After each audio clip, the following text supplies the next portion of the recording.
पन्नगे च सुरेन्द्रे च कौशिके पाद संस्पृशि निर्विशेष मनस्काय श्री वीरस्वामिने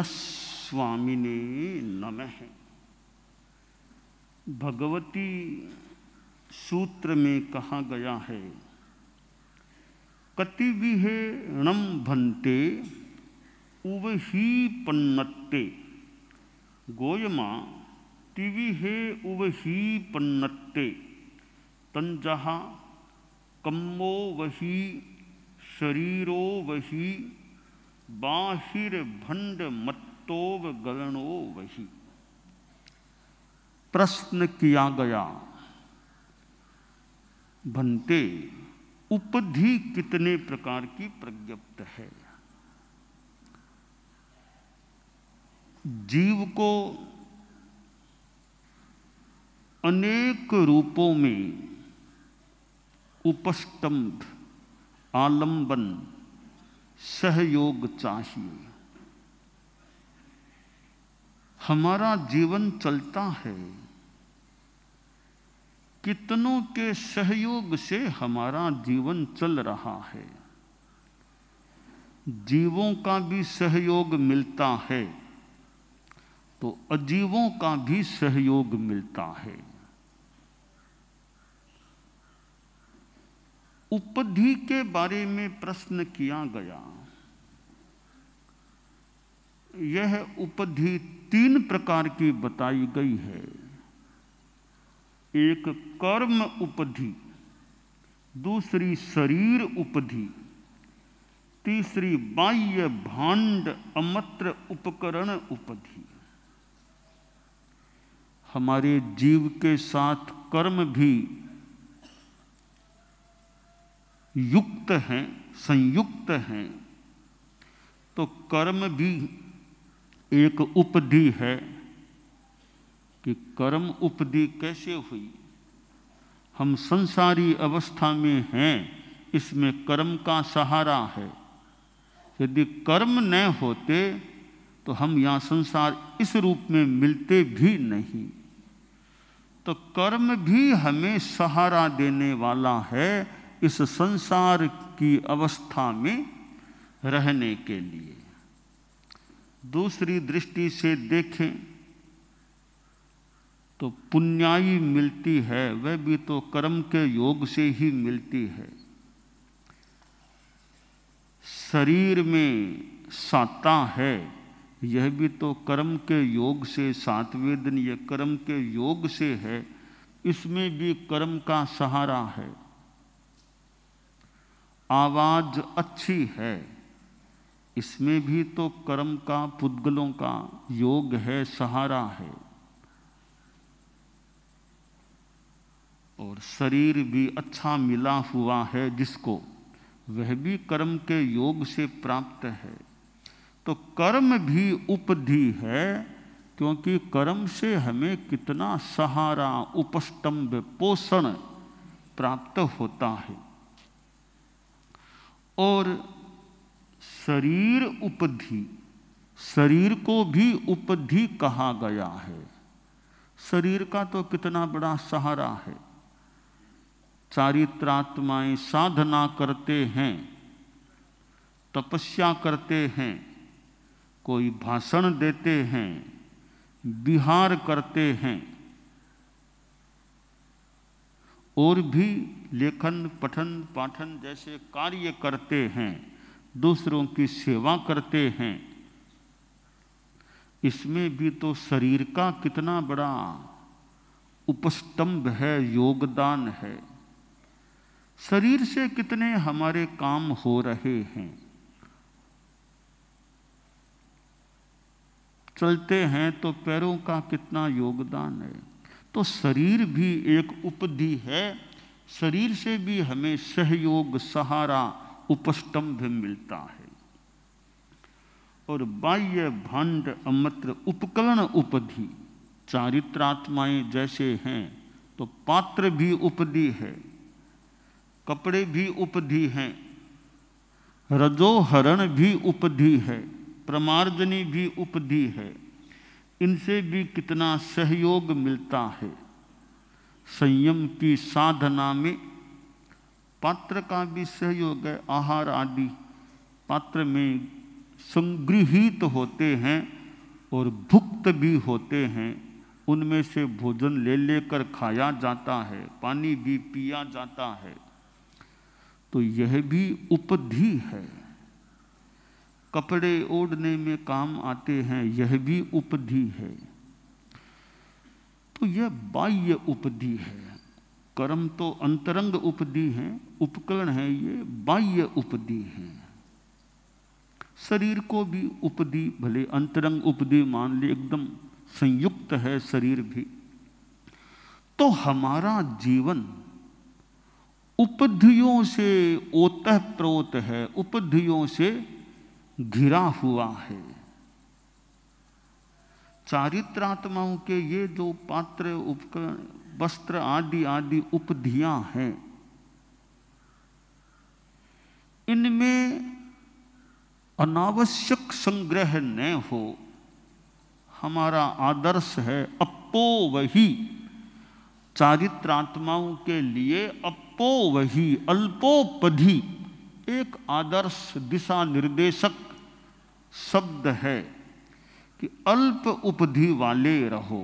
उपधि अल्प रहनी चाहिए।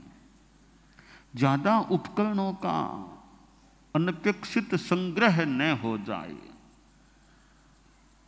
कपड़े भी अनावश्यक न रहें। का स्थिरवास है, बिहार तो करना नहीं, या क्या दिक्कत है, कपड़े इकट्ठे कर लें।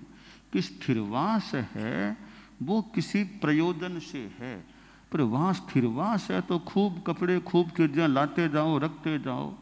अनावश्यक संग्रह क्यों करो? अनावश्यक देखो, संग्रह से कई नुकसान हो सकते हैं। पहला नुकसान क्या है कि प्रतिलेखन इतने उपकरणों का ठीक तरह नहीं होगा, जीव जंतु कहीं पैदा हो जाएंगे, तो जीव हिंसा संबंधी एक स्थिति बन सकेगी। तो प्रतिलेखन, जीव हिंसा जैसी बात हो सकती है। ज़्यादा संग्रह, अटर पटर बहुत चीज़ें पड़ी है, अलमारी में क्या, आले में क्या, पट्टी पर क्या पड़ी है। अब कहाँ कोई जीव चला जाए, क्या हो जाए, तो जीव हिंसा की संभावना हो सकती है उपधि का आधिक्य होने से। दूसरी बात है कि ज्यादा उपकरण है तो कहीं हमारी आसक्ति तो नहीं है ना। आसक्ति है इसलिए रखते जाओ, वो भी ले लो, वो भी ले लो, वो भी रख लो, वो भी रख लो। तो कहीं आसक्ति का भाव भी कुछ प्रगाढ़ भी हो सकता है। तो अधिक उपधि के संदर्भ में यह आसक्ति का दोष भी हो सकता है। पहला प्रतिलेखन संबंधी और जीव हिंसा संबंधी। दूसरा यह आसक्ति संबंधी हो सकता है। अब तीसरी बात देखें, ज्यादा उपकरण होंगे तो एक अलमारी और लाओ, एक अलमारी और लाओ, इतना सामान रखना पड़ेगा। तो उपकरणों को रखने के लिए और उपकरण चाहिए। कि एक अलमारी में 2 खंड दे दिए ना, कि ना और सामान है, पूरी अलमारी मुझे चाहिए, एक छोटी अलमारी और चाहिए, और सामान है, और सामान है। तो उपकरणों के लिए फिर उपकरण, टोपे ऊपर टोप लो, एक तो है ही उपधि, अब उसके लिए फिर अलमारियां और चाहिए। कि दीवार में है उतने से काम नहीं चलेगा, बाहर से और अलमारियां लाओ। तो फिर तीसरी कठिनाई, तो उपकरणों के लिए और रखने के लिए उपकरण लाना पड़े। और इससे कि इतनी भारी अलमारी लाएं कैसे, कि फिर कोई साधन चाहिए, रेडी में लाओ, तो फिर वो साधन रेडी की और फिर स्थिति बन जाती है। यूं तो एक के पीछे एक इस अल्पोपधि, तो अनेक समस्याओं का समाधान है कि चारित्रात्मा अल्पोपधि वाले रहें। भारुंड पक्षी व चरप्पमत्तो। लंबा प्रवास है, ठीक है, कुछ तो अंतर आ सकता है बिहारों में और लंबे प्रवास में, पर अनपेक्षित अंतर नहीं आना चाहिए, ज़्यादा उपधि न हो। हल्कापन रहे तो अहिंसा की दृष्टि से भी ठीक है, अनासक्ति की दृष्टि से भी ठीक है। और फिर लाना करना, अलमारियाँ लाना, वो भी थोड़ा कम हो जाए। इसलिए हल्कापन, ये उपकरणों का, चारित्रात्माओं के हमारे हल्कापन रहे। कि पेंसिल चाहिए, मान लो कि पेंसिलें कितनी 10-15 पेंसिलें एक चारित्रात्मा के पास मान लो पड़ी है, इतनी पेंसिलें क्यों चाहिए? हमारे साधु साधियों के सामान में कभी एक साधु के पास 15 पेंसिलें पड़ी है, 5-7 डायरियां पड़ी है, भी 5-7 की तुम्हें जरूरत है क्या? तुम एक आदमी को कितनी चाहिए? 10-15 पेंसिलें क्यों रखते हो? 3-4-5 से काम चल सकता है, फिर आगे नई कहीं जा सक। इतनी अभी संग्रह की स्थिति क्यों बनी? तो क्या क्या चीजें आपके पुट्ठों में, हमारे पुट्ठों में और में जो रखने वाले हैं उनके हैं। एक एक साधु के सामान को कोई देखा जाए, गाइडेंस भी कोई मौका हो तो दिया जाए कि कितना अनावश्यक सामान है और कितना आवश्यक सामान है। कि अनावश्यक सामान को उठाओ, निकालो, कि मर्यादा उपरांत मर्यादा व्यतिरिक्त सामान है तो निकालो, ज़्यादा रखो ही क्यों? तो यह प्रातिहार्य सामान भी ज़्यादा तो नहीं है ना, यह भी हम ध्यान दें। कितने पाउच हैं, कितने थैले हैं, कितने बैग हैं, कितने कार्टून हैं, जो हमारी मर्यादा व्यवस्था है उसमें से भी कम रहे तो और ज़्यादा अच्छा। अनावश्यक संग्रह न रहे तो भगवती सूत्र में जो ये उपकरण उपधि वाली बात आई है, तो चारित्रात्मा के पास ये उपकरणों की उपधि भी जितनी संभव हो सके कम रहे तो बढ़िया। छोटी छोटी चीजें हैं, पड़ी हैं, दवाइयाँ हैं, दवाइयाँ भी कितनी आवश्यक दवाइयाँ है, अनावश्यक पड़ी है। दवाइयों का भी कितना संग्रह, कहीं ज़्यादा तो नहीं है ना। यूँ दवाइयों पर भी ध्यान दिया, दवाई के थैले में और क्या क्या चीज़ें हैं कि अनावश्यक चीज़ें न रहे। तो कहीं कोई प्रतिलेखन हो जाए, कोई देखे कि भी तुम्हारे पास कितना आवश्यक सामान है और कितना। हमारे कई संत हैं, कई वरिष्ठ मुनि हैं, कई साधुओं के संतों के कार्टूनों को और को देखे कि देखो तुम्हारे पास क्या क्या बड़े बड़े हमारे कई मान लो वरिष्ठ हैं, और कहीं वरिष्ठों का भी सामान कभी देखा जा सकता है। तो दूसरों का बताएं भी ये तुम्हारी अनावश्यक सामान है तो उसको कम करो। एक बार मैंने 1-2 संतों का सामान थोड़ा संतों को भेजा कि देखो क्या क्या सामान है, तो कुछ सामान लगा आवश्यक नहीं है, तो आवश्यक नहीं उनको हटाओ। तो ये हटाओ, छोड़ो, तो छोड़ने की जहाँ जरूरत है वहाँ छोड़ो। तो वो एक बार वो कहा गया use and throw, use and मतलब फेंक दो, काम दो फेंको, उस वाक्य का 2 अर्थ निकल जाता है। इन यूज एंड थ्रो, काम लो और फेंको, ये प्लास्टिक की पानी पियार फेंको, वो पेय को पियार फेंको, यूज एंड थ्रो।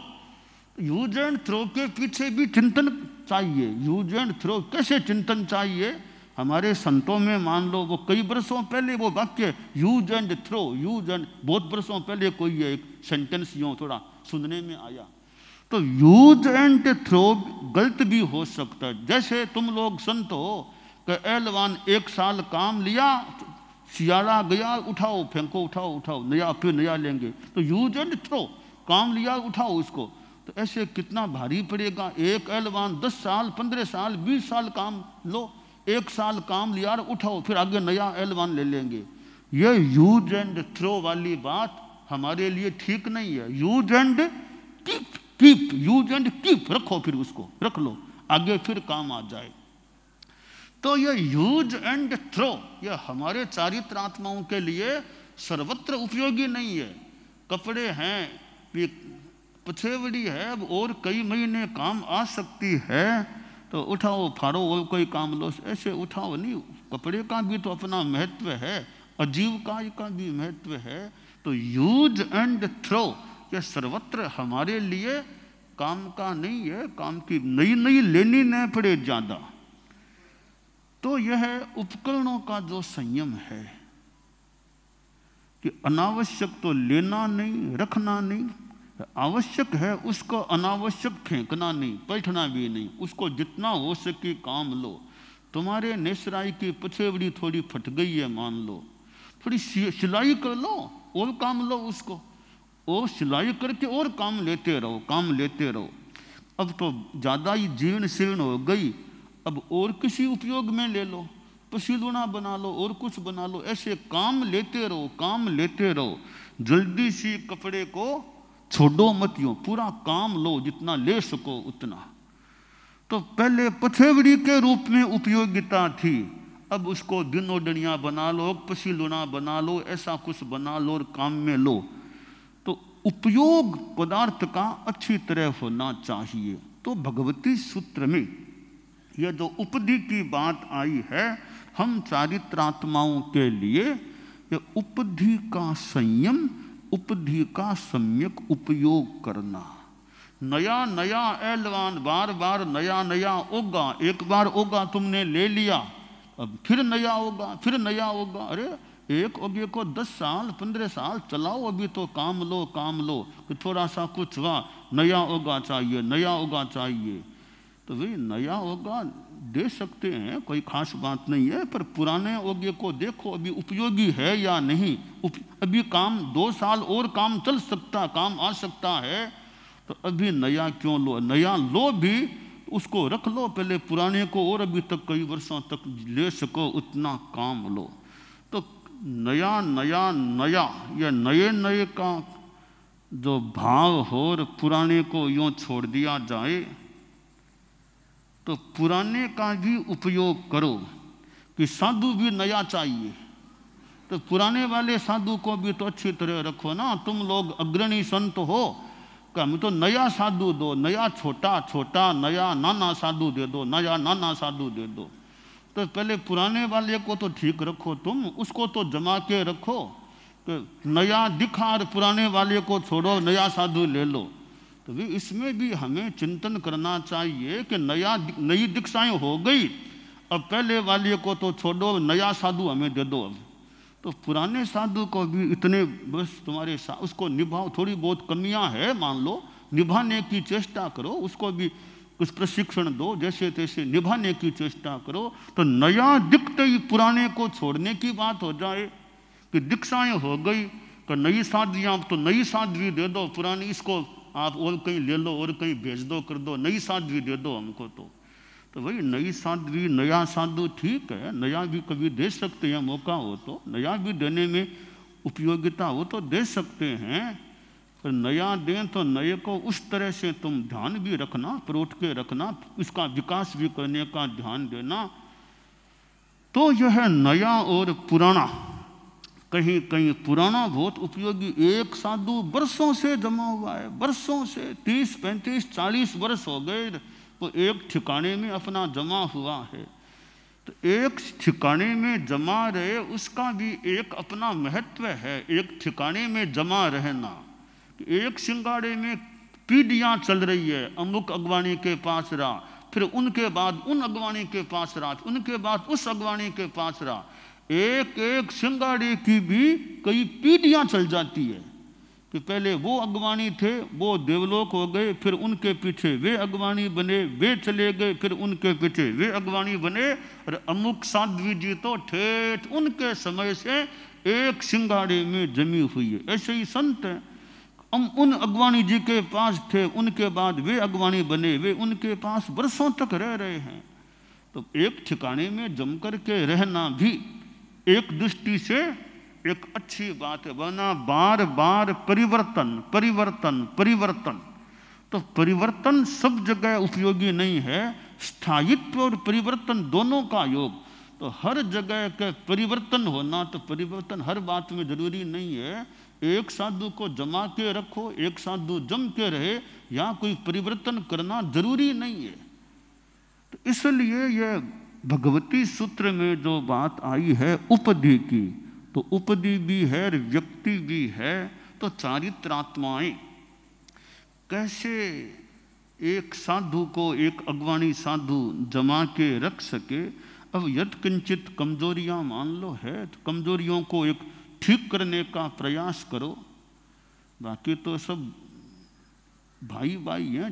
थोड़ा बहुत अंतर भी हो तो हो जाए, अंतर भी एकम पुन्नम का मान लो हो जाए, पर है वो भी तो हमारे संग का ही है ना, तो इसको भी थोड़ा रखो अच्छा, इसका भी एक ठिकाना बना रहे और अच्छा अपना काम चलता रहे। तो एक साधु जो थोड़ा अक्षम भी हो गया, अगर संभव हो सके तो उसको भी रखो, उसकी भी सेवा करो, उसको सहयोग दो। इतने वर्षों से तुम्हारे साथ रहा है, अब झट नया साधु मिला कि उसको छोड़ दो, तो उसको भी रखो, उसका भी थोड़ा अच्छा क्रम चलता रहे, उसको भी चित्त समाधि मिलती रहे। बाकी तो द्रव्य क्षेत्र काल भाव है, उस अनुसार कभी छोड़ना कभी लेना हो सकता है, परंतु अपनी ओर से किसी को जो सहयोग दिया जा सके, जो संभव हो सके, वो सहयोग देना चाहिए। तो चारित्रात्माएं जो हैं समणियाँ भी हैं, कार्य करने वाले कितने कार्य करते हैं, न्यारा वाले न्यारा में जगह जगह जो विचरते हैं, काम करते हैं।